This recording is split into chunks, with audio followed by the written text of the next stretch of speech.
樓上淘寶裝修店，內卷供港，完美服務、完美環境、完美報價，店鋪只開1-2年內收到消息5000蚊裝修定金集資，已開200張單，網上流傳，準備走佬。1年公司1年保養，爆水喉點算？內地師傅安裝，業主負全責。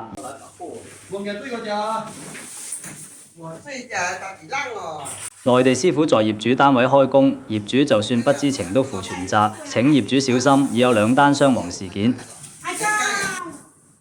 以下教你4個方法，點樣得到無隱藏收費運作。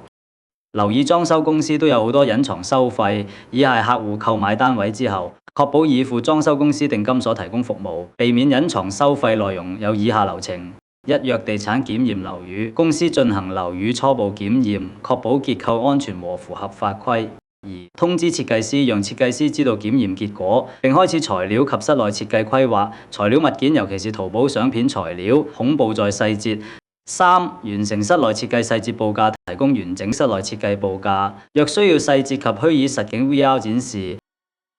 好多公司現在興落3成先可以做 VR， 你小心俾人呃，大嗱俾咁多錢人哋，冇得返轉頭。4、收樓後檢查，在未清拆情況下進行政府牌照檢驗，包括戶外檢驗，例如高壓水槍驗窗。